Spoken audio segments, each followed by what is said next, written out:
ഭൂലോകരക്ഷകനായ യേശു തമ്പുരാനും സഹരക്ഷകയായ കൃപാസനത്തിൽ പ്രത്യക്ഷീകരണം ചെയ്ത പരിശുദ്ധ അമ്മ മാതാവിനും നന്ദി പറഞ്ഞുകൊണ്ട് ഞാൻ എൻ്റെ സാക്ഷ്യം തുടങ്ങുകയാണ്. എൻ്റെ പേര് ആൻസി ബിനോയ്.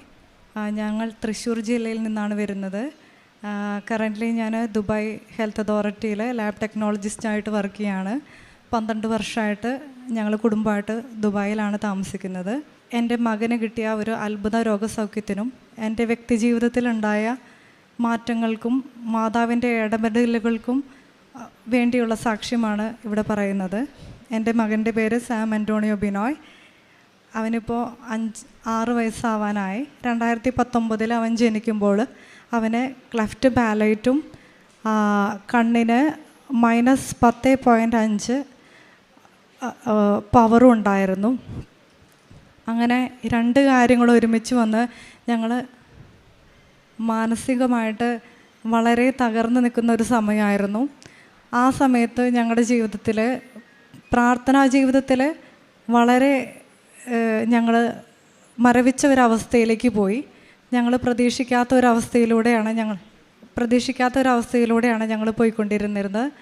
അങ്ങനെ 8ാം മാസത്തിൽ എൻ്റെ മകൻ കണ്ണട യൂസ് ചെയ്യാൻ തുടങ്ങിയതാണ്.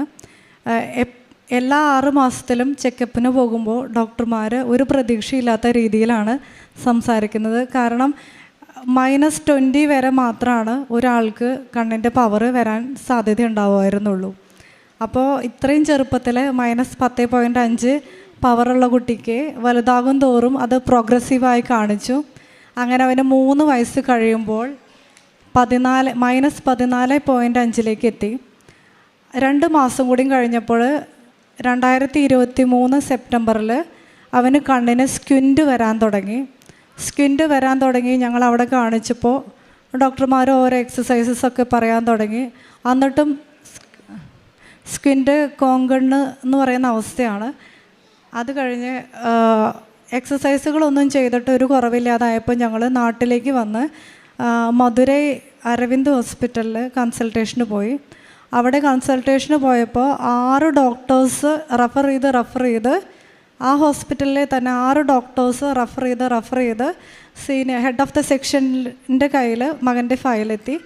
അപ്പോൾ ഡോക്ടർ പറഞ്ഞു, മകൻ്റെ അവസ്ഥ ഞങ്ങൾക്ക് മനസ്സിലാവുന്നത് ഹെവി ഐ സിൻഡ്രോം എന്ന് പറയുന്ന ഒരു അവസ്ഥ അവനുണ്ട് ജനിച്ചപ്പോഴേ.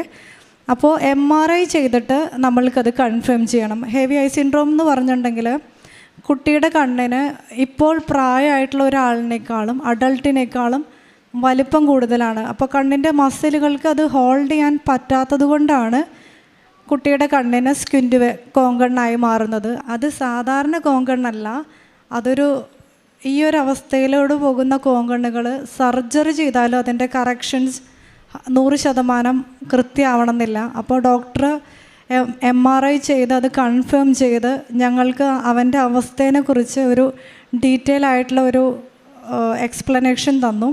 അതിനുശേഷം 3 മാസം ഒബ്സർവേഷൻ ചെയ്തതിന് ശേഷമാണ് മകൻ്റെ ആദ്യത്തെ സർജറി അവർ പോസ്റ്റ് ചെയ്യുന്നത്. അപ്പോൾ ഹെവി ഐ സിൻഡ്രോം കണ്ടുപിടിച്ചപ്പോൾ തന്നെ അവർ 2 സർജറി പറഞ്ഞായിരുന്നു. 2 കണ്ണിനും 1 സർജറി ചെയ്യണം, 1 വർഷത്തിനുള്ളിൽ വീണ്ടും 1 സർജറിയും കൂടെ ചെയ്യണമെന്ന് പറഞ്ഞു.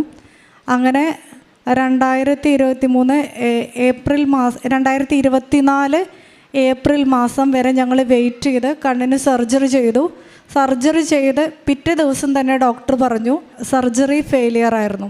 ആ സമയങ്ങളിൽ ഞങ്ങൾ വിശ്വാസ ജീവിതം വളരെ തകർന്നിരിക്കുന്ന ഒരു സമയമായിരുന്നു. മെഡിക്കൽ സയൻസിനെയാണ് ഞങ്ങൾ പൂർണ്ണമായിട്ടും ഡിപ്പെൻഡ് ചെയ്തിരുന്നത്. ഞങ്ങൾ പ്രാർത്ഥനകൾ ചൊല്ലുന്നതിനേക്കാളും അപ്പോയിൻമെൻറ്റ് സെക്ഷൻസിന് കൃത്യമായിട്ട് പോകുന്നതിനെക്കുറിച്ചാണ് എപ്പോഴും ഡിസ്കസ് ചെയ്തിരുന്നതും എപ്പോഴും ആലോചിച്ചിരുന്നിരുന്നതും. ഞങ്ങൾക്ക് വിശ്വാസം ഉണ്ടായിരുന്നു, പക്ഷെ ഞങ്ങളുടെ വിശ്വാസം ഇങ്ങനൊരു അവസ്ഥ ചേഞ്ച് ചെയ്യാൻ നമ്മുടെ ദൈവത്തിന് സാധിക്കുമെന്ന നിലയിലേക്ക് ഉയർന്നിട്ടുണ്ടായിരുന്നില്ല. അങ്ങനെ കുട്ടിയുടെ ഫോളോ അപ്സൊക്കെ സർജറിയുടെ കഴിഞ്ഞ് പുതിയ ടൈപ്പ് എക്സസൈസുകളൊക്കെ സ്റ്റാർട്ട് ചെയ്ത് ഞങ്ങൾ ജൂൺ മാസത്തിൽ തിരിച്ച് അവിടേക്ക് പോയി. സെപ്റ്റംബറിൽ ആദ്യമായിട്ട് എൻ്റെ മകൻ സ്കൂൾ ഓപ്പണിംഗ് ആയി. അങ്ങനെ പോയിക്കൊണ്ടിരിക്കുന്ന സമയത്ത് ഒക്ടോബർ മാസത്തിൽ എനിക്ക് പ്രതീക്ഷിക്കാതെ ഒരു ജോലി ട്രാൻസ്ഫർ വന്നു. അപ്പോൾ ഞാൻ ദുബായിൽ വണ്ടി ഡ്രൈവ് ചെയ്ത് പോയിട്ട് എത്തേണ്ട ഒരു സ്ഥലമായിരുന്നു. ആ ഒരു ക്രൂഷ്യൽ മൊമെൻറ്റിലാണ് ഞാൻ കൃപാസന മാതാവിനെ, സഞ്ചാരി മാതാവേ എൻ്റെ സഞ്ചാരത്തിന് അമ്മ മുന്നിട്ട് വരണമെന്ന് ആദ്യമായിട്ട് ഞാൻ എൻ്റെ വ്യക്തിപരമായൊരു പ്രാർത്ഥന കൃപാസന മാതാവിനോട് ചെയ്യുന്നത്. ആദ്യത്തെ ദിവസം തന്നെ വ്യക്തമായിട്ട് കൃത്യമായിട്ട് പേടി കൂടാതെ വണ്ടിയെടുക്കാൻ പരിശുദ്ധ അമ്മ എൻ്റെ കൂടെ വന്നു. അതെനിക്കൊരു ഭയങ്കര ഒരു അനുഗ്രഹമായിട്ട് തോന്നി, അടയാളമായിട്ട് തോന്നി. അതിനുശേഷം ഞാൻ സാക്ഷ്യങ്ങൾ കേൾക്കാൻ തുടങ്ങിയായിരുന്നു.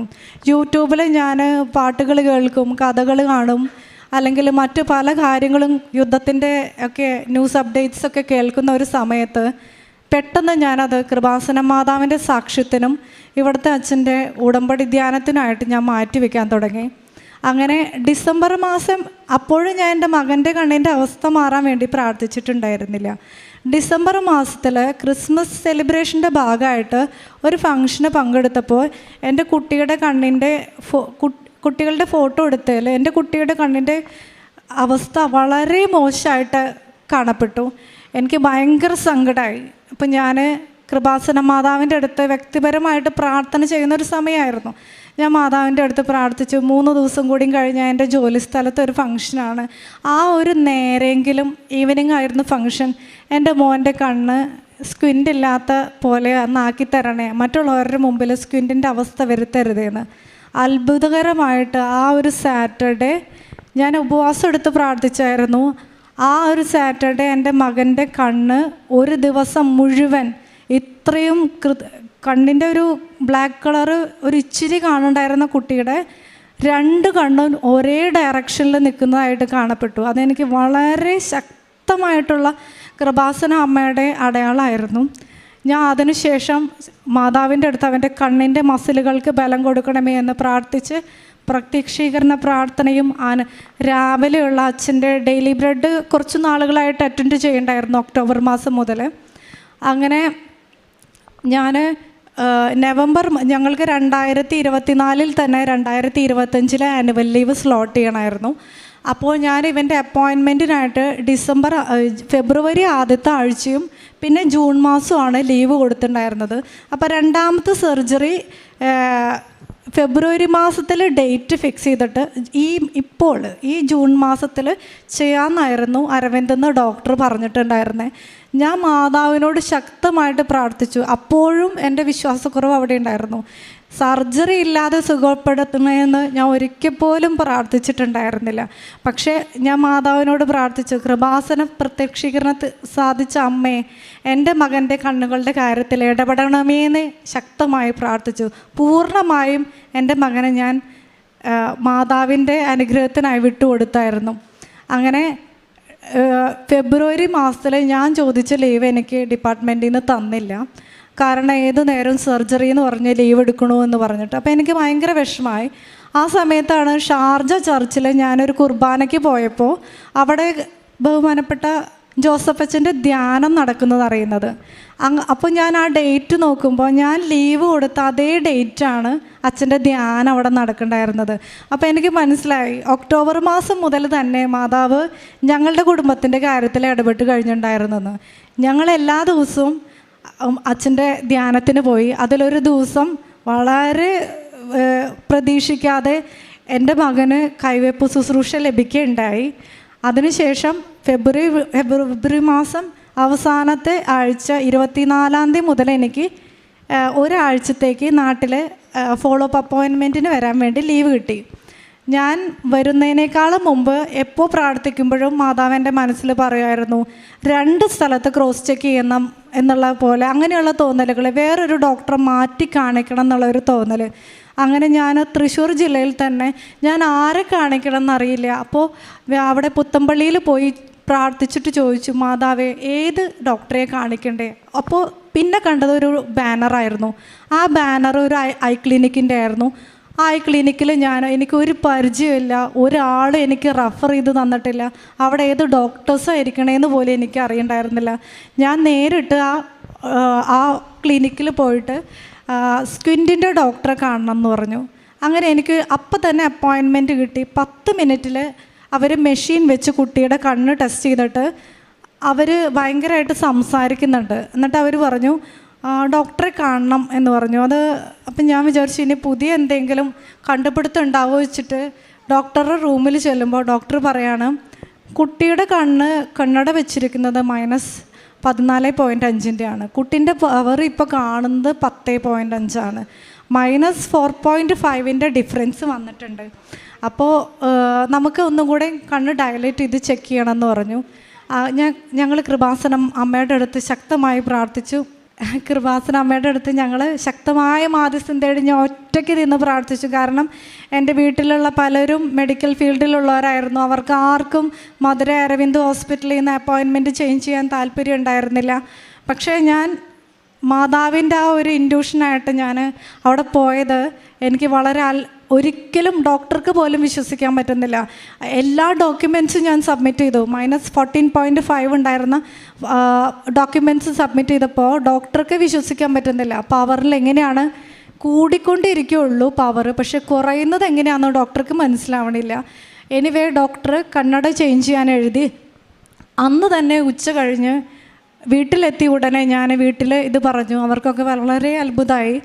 അപ്പോൾ തന്നെ ട്രെയിൻ ബുക്ക് ചെയ്ത് പുലർച്ചെ ഞങ്ങളിവിടെ പിറ്റേ ദിവസം കൃപാസനത്തിൽ വന്ന് പ്രാർത്ഥിച്ച് ഉടമ്പടി എടുത്ത് 5 ദിവസം കഴിഞ്ഞപ്പോൾ ഇവൻ്റെ പുതിയ കണ്ണട കിട്ടി. അപ്പോൾ ഡോക്ടർ പറഞ്ഞത് പുതിയ കണ്ണട വെച്ച് ഒരു 2-3 മാസം കഴിയുമ്പോൾ അവൻ്റെ സ്കിന്റ് കറക്റ്റ് എന്നാണ് പറഞ്ഞത്. അത്ഭുതകരമായിട്ട് പുതിയ കണ്ണട വെച്ച ഉടനെ കണ്ണിൻ്റെ സ്കിന്റ് അപ്രത്യക്ഷമായി എന്നുള്ളതാണ്. കൃപാസന അമ്മയ്ക്ക് ഒരുപാട് നന്ദി പറയുന്നു. പിന്നെ പ്രേക്ഷിത പ്രവർത്തനമായിട്ട് പ്രേക്ഷിത പ്രവർത്തനമായിട്ട് എൻ്റെ മകൻ്റെ പഴയ കണ്ണിൻ്റെ ഫോട്ടോയും പഴയ കണ്ണിൻ്റെ ഫോട്ടോ എന്ന് പറഞ്ഞാൽ ഒരു 3 മാസത്തിന് താഴെ പഴക്കമുള്ളൂ. ആ ഫോട്ടോയും ഇപ്പോഴത്തെ ഈ കുട്ടീനെയും കാണിച്ച് ഞാൻ ഓരോരുത്തർക്കും പത്രം വിതരണം ചെയ്തു. നോട്ടീസ് കൊടുക്കുന്ന പോലെ ആർക്കും കൊടുത്തില്ല. അപ്പോൾ ആർക്കെങ്കിലുമൊക്കെ എന്തെങ്കിലും ഒരു അഭിപ്രായ വ്യത്യാസങ്ങൾ, എന്തെങ്കിലും നെഗറ്റീവ് കമൻസ് വെച്ചിട്ടുണ്ടെങ്കിൽ ഞാൻ ഇതും പറഞ്ഞ് അവരെ കൺവിൻസ് ചെയ്ത് അവർ കൃപാസന അമ്മേനെ ഒരു പ്രാവശ്യമെങ്കിലും ദിവസത്തിൽ വിളിക്കുന്ന രീതിയിൽ അല്ലെങ്കിൽ ഡെയിലി ബ്രെഡ് അറ്റൻഡ് ചെയ്യുന്ന രീതിയിൽ അവർക്ക് ഉറപ്പ് വരുത്തിയിട്ടാണ് പത്രം കൊടുത്തിരുന്നത്. ഡെയിലി ബ്രെഡ് എന്നും വാട്സപ്പ് സ്റ്റാറ്റസ് ഇടുമായിരുന്നു. കൂടാതെ തന്നെ ഞാനിവിടെ സാക്ഷ്യങ്ങൾ കേൾക്കുമ്പോൾ ഓരോ ആൾക്കാരും ചെയ്യുന്ന പുതിയ കാര്യങ്ങൾ, പുതിയ ഇപ്പോൾ വചനങ്ങൾ എടുക്കുക, അത് സ്റ്റാറ്റസ് ഇടുക, പ്രാർത്ഥിച്ച് വചനങ്ങൾ എടുത്ത് അതും ഷോർട്ട് കട്ട് ചെയ്ത് സ്റ്റാറ്റസ് ചെയ്ത് അങ്ങനെയും ചെയ്യായിരുന്നു. പിന്നെ എൻ്റെ ജോലി സ്ഥലത്തുള്ള എല്ലാവരും എന്നോട് പറയും എനിക്ക് ഭയങ്കര ലക്കിയാണ്. ഈ ഒരു ഉടമ്പടി എടുത്തതിന് ശേഷം ഞാൻ അപ്പം തന്നെ അവരെ കറക്റ്റ് ചെയ്യും. അവരേത് റിലീജിയനിൽ പെട്ടതാണോന്ന് ഞാൻ നോക്കാറില്ല. അവരുടെ അടുത്ത് ഈ കാര്യങ്ങൾ പറയും. പ്രത്യേകിച്ച് ഞാനൊരു ഇന്ത്യയിലല്ല, മിഡിൽ ഈസ്റ്റിലൊക്കെ ആകുമ്പോൾ നമുക്ക് അതിനൊരു സ്വാതന്ത്ര്യക്കുറവുണ്ട്. അതൊന്നും ഞാൻ നോക്കാറില്ല. എനിക്ക് അങ്ങനെ ഒരു ഭയം ഇല്ലാണ്ടായി. അവരുടെ അടുത്ത് പറയും, ഇങ്ങനൊരു അമ്മ ലൂർദിലൊക്കെ പ്രത്യക്ഷപ്പെട്ട പോലെ ഞങ്ങളുടെ നാട്ടിൽ പ്രത്യക്ഷപ്പെട്ടിട്ടുണ്ട്. നിങ്ങൾ അവിടെ വരാൻ പറ്റാത്ത അവസ്ഥയാണെങ്കിലും നിങ്ങൾ വീട്ടിലിരുന്നിട്ട് നിങ്ങൾക്ക് എന്താവശ്യം എന്ന് വെച്ചിട്ടുണ്ടെങ്കിൽ ഒന്ന് ഇടപെടണമെന്ന് മാത്രം പറഞ്ഞാൽ മതി. അതിൻ്റെ അടയാളം നിങ്ങൾക്ക് എന്തായാലും കാണുമെന്ന് ഞാൻ അവരുടെ അടുത്ത് പറയായിരുന്നു. പിന്നെ സാമ്പത്തിക സഹായമായിട്ട് ഞങ്ങൾ സാമ്പത്തികമായ കഠിനമായ ഞെരുക്കത്തിൽ കൂടെയാണ് പോകുന്നത് വെച്ചിട്ടുണ്ടെങ്കിലും ഞങ്ങളുടെ മുമ്പിൽ വന്ന ഒരു കുടുംബത്തിന് ഞങ്ങൾക്ക് സഹായിക്കാൻ പറ്റാത്ത രീതിയിലുള്ള ഒരാവശ്യമായിരുന്നിട്ടും കൂടെ ഞങ്ങൾ എഫേർട്ട് എടുത്ത് ഞങ്ങൾ സഹായിച്ചു. അങ്ങനൊരു മനസ്സ് തന്ന പരിശുദ്ധ അമ്മയ്ക്കും തിരുക്കുമാരനും ഞങ്ങൾ നന്ദി പറയുന്നു. അതിലൊക്കെ ഉപരി ഞങ്ങളുടെ ജീവിതത്തിൽ ദൈവവിശ്വാസവും അതിനോട് ചേർന്ന് നിൽക്കേണ്ട വിശ്വസ്തതയും എന്താണെന്ന് കൃപാസനത്തിലെ പ്രത്യക്ഷീകരണത്തിൽ കൂടെ ഞങ്ങൾക്കതിൽ വ്യത്യാസം വന്നു. ഞങ്ങളുടെ ജീവിതത്തിൽ തന്നെ, ഞങ്ങളുടെ വ്യക്തി ജീവിതത്തിൽ തന്നെ അതിലൊരുപാട് മാറ്റങ്ങളുണ്ടായി. ഇപ്പോൾ ഞാനിപ്പോൾ വീണ്ടും ഡോക്ടറുടെ അടുത്ത് ചെക്കപ്പിന് പോയപ്പോൾ പവറിൽ വേരിയേഷൻ ഇല്ലെങ്കിലും കൂടെ കാഴ്ചയിൽ വളരെയേറെ വ്യത്യാസം വന്നിട്ടുണ്ട്. ഡോക്ടറും അവിടെയുള്ള ടെക്നീഷ്യൻസും ഞങ്ങളിപ്പോൾ മിനിഞ്ഞാന്നാണ് ഞാൻ അവിടെ പോയത്, ഞങ്ങളോട് ചോദിക്കുകയാണ്, നിങ്ങൾക്കും ഈ വ്യത്യാസങ്ങൾ തോന്നുന്നുണ്ടല്ലേ, അല്ലാതെ മെഷീൻ്റെ എററാണോ എന്ന് വരെയാണ് അവർ സസ്പെക്റ്റ് ചെയ്യണമായിരുന്നത്. അപ്പം പേഴ്സണലായിട്ട് പറയുകയാണെങ്കിൽ എൻ്റെ മകൻ്റെ ഈ ഒരു അവസ്ഥയിൽ പരിശുദ്ധ അമ്മ ദേവമാതാവിൻ്റെ ഇടപെടലിൽ എനിക്ക് അതിൻ്റെ ഒരു ഹെവിനെസ് എൻ്റെ തലയിലുണ്ടായിരുന്നു. ഞാൻ ഏതു നേരം അതിനെക്കുറിച്ച് ചിന്തിച്ചുകൊണ്ടിരിക്കുന്നുണ്ടായിരുന്നത്. ഇപ്പോൾ ഞാനത് പൂർണ്ണമായിട്ട് മാതാവിന് വിട്ടുകൊടുത്തു. ഇത്രയും കാര്യങ്ങൾ എൻ്റെ ജീവിതത്തിലൂടെ തന്ന പരിശുദ്ധ മാതാവിനും ഈശോ തമ്പുരാനും നന്ദി പറഞ്ഞുകൊണ്ട് ഞാൻ എൻ്റെ സാക്ഷ്യം നിർത്തുന്നു.